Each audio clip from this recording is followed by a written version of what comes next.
It's back to school season, so I'm sure many of you who have children, you're busy getting your, pencils, notebooks, folders, backpacks, school uniforms, pants, hats, what else? Ties if you need them for school. You need other things, crayons if your kid is young enough. You need Crayola markers. It's expensive, is my point. However, another point to make is that there is something called equitable grading in schools, which is, completely tearing down the quality of a public school education, right? Yep, there's a bunch of different things that are all seem to be contributing to the decline in the quality of education that people are getting in public schools.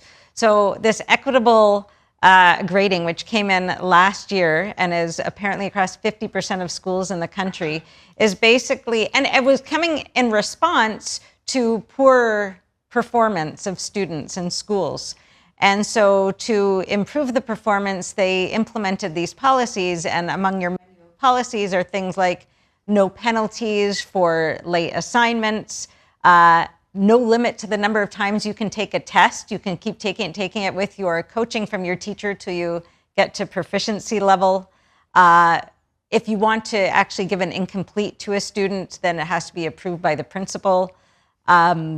All sorts of measures like that, basically making it virtually impossible for kids to fail, but not through really teaching them the material, but through these measures. Well, out of those four things you mentioned, I was going to say that thing number 3 sounded good, that you would give the kid enough opportunities to try over and over and over again. Except you're carefully coached probably by the teacher, right? So you're you don't know, okay, fine, I'm going to take that pen and write it for you by this point. I don't know, but that you can see where it leads. But why is this happening? So there is this book that recently came out by an investigative reporter in Baltimore. His name is Chris Pabst, who was a local Fox affiliate with Sinclair Media. And he did this 8-year investigation. He started 8 years ago in 2017 and over 8 years looked at it. And Baltimore has one of the top 5 levels of funding for a large school district in the country. And the results are shockingly bad.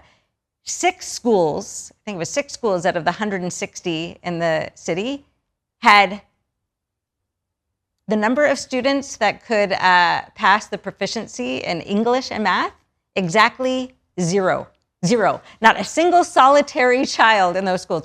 Across all those schools altogether, only 10% could pass the math proficiency, right? So imagine sending your kid to a school. I'm sending them there for an education, and not one single child can pass math or English. But here's the worst part, is because, and this is what he kind of uncovered, you're like, well, why? Why is this happening?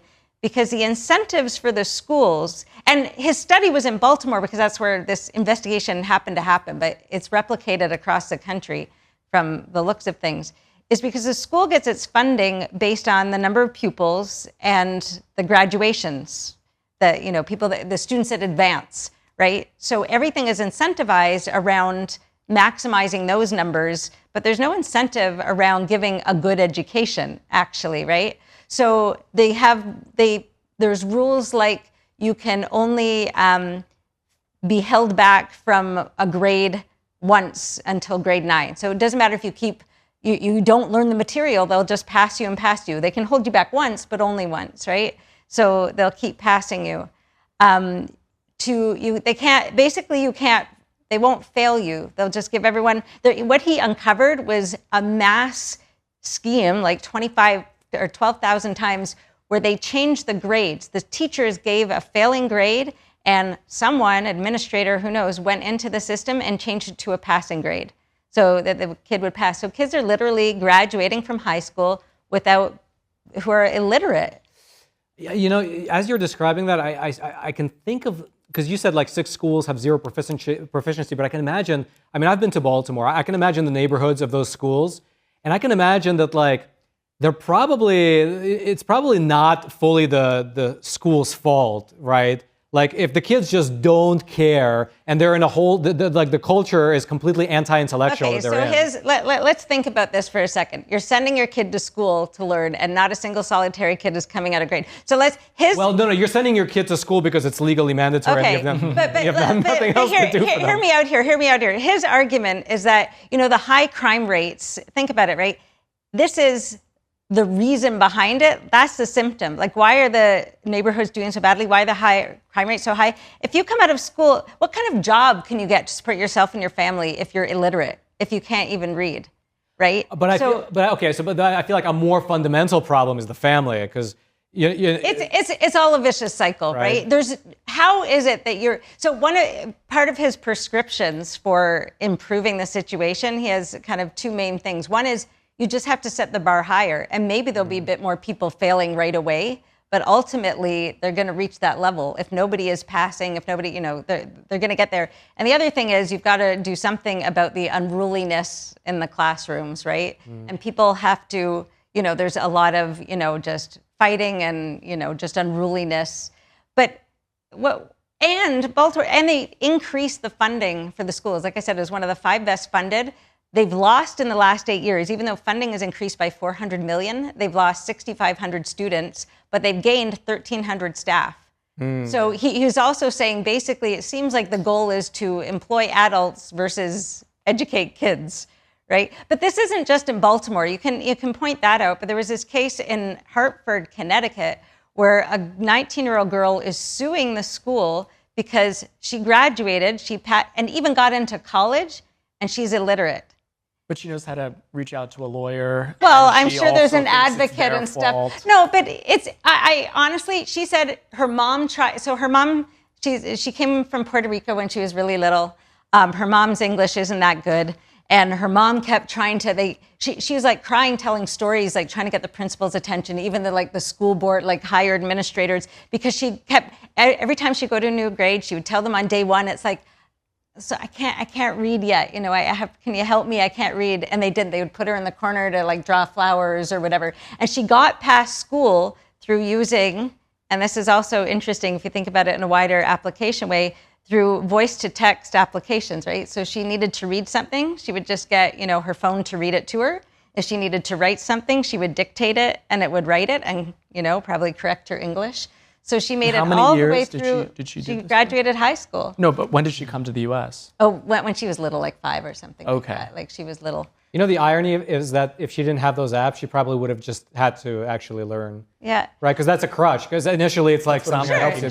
Sure. But the point is, she was like, nobody was paying attention to her. Nobody cared. They tried, right? So of course you could say really, self-starter, whatever, could teach that. But the fact is, like, it's just weird that there'd be so many people going through schools in the country and could pass grades and graduate with you're illiterate. Like there's got to be a problem there more than just I'd say this level. Is the natural outcome of equity and socialism.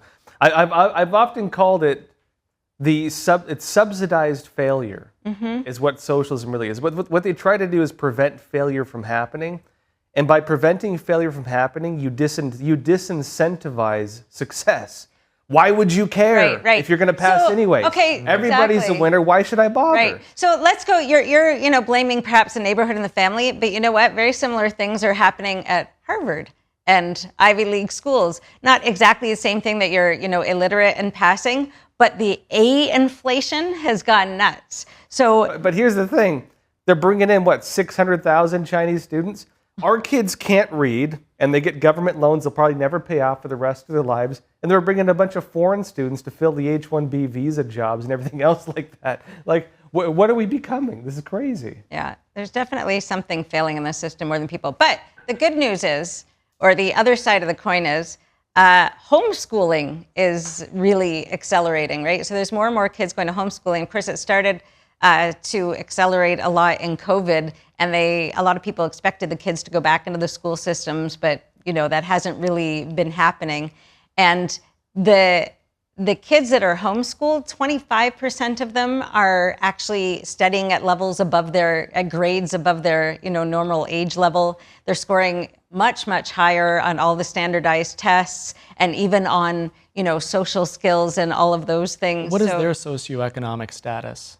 Well, if you can live in a house where your parent doesn't have to work and they could. Well, it's not just that. People do things collectively and stuff. Sure. Of course, there's a very self-selected group of people that are homeschooling. That's obvious. It's not, the easy option and an option that everyone knows how to do. So, of course. What's funny is actually I think the self-selecting is like extremely rich, but also poor, but homestead, right? It's like those two extremes. It's also a lot cheaper in the system. The study shows that it costs and this is kind of interesting too, per student, it's $700 to $1,800 a year per student to homeschool. Of course. Like if you give me, here's I think you mentioned, so Baltimore I think is like closer to $70,000 per pupil. In New York, it's $42,000 per pupil is what the Department of Education spends per year in the New York City public schools. You give me $42,000 for my kid per year, I will set up the best education. I'll just get tutors for every subject. We'll go to the sports clubs, and I'll probably have like $20,000 at the end of the year. Maybe, I don't know. Maybe that's. Well, they're saying the average, so they're like $700 to $1,800 a year per students for the homeschoolers. That's where the numbers are coming out. I think it's the administrative staff. You mentioned that, but I think there's two other things worth mentioning. One is the kind of like. I think it's part of the equity aspect where a lot of these advanced programs are sort of getting scrapped. Like, the advanced placement programs because, they're not diverse enough or they're diverse in the wrong way, so they're getting scrapped. But like student helpers and student assistants and helpers who are like assisting students who are like really down bad, I think those have increased a lot. And also ESL programs with the just giant amount of illegals in the country, the sheer amount of resources to teach them English, just like rudimentary like English, I think that's also skyrocketed. I'd like to see the numbers on that because I have a feeling like a lot of that inflation in terms of the amount of money spent per pupil is administrative staff as well as ESL programs. Well, and then remember too, it's not just Spanish. They have like dozens and dozens and dozens of languages. Mm-hmm. They have to accommodate. Right, and each one needs his own exactly. And at the same time, despite all that funding, there are stories. We were seeing one in the New York Post the other day about teachers. They have to basically crowd fund their classrooms in New York. Because they don't have enough. They get like some measly amount, like $100, $200 for the whole year for school supplies, for classroom supplies.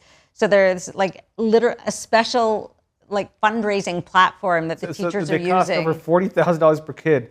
And they have to fundraise because they're using the money so poorly. That's crazy. And the kids can't even read. Or they spend it on things you wouldn't expect. Like my cousin's a teacher. She's in a district in New York. And they had to spend a lot of money on opening up a daycare at the high school. Mm-hmm. A lot of these people, when they're in high school, they have small children. No, students? Yeah. Wow. Really? Yeah. Well, that's actually really nice of them to open up that daycare. Yeah, well, it helps them stay in school. But, again, it's a social issue. All right, I know exactly what you're thinking. That was a great clip you just watched. Now, if you're watching on YouTube, make sure to follow and also check out either these videos or maybe they're on this side. I don't know which side they're on, but we set it up. So these are the videos that YouTube is suggesting to you as the best ones that you'll probably like the most. So check them out, this side,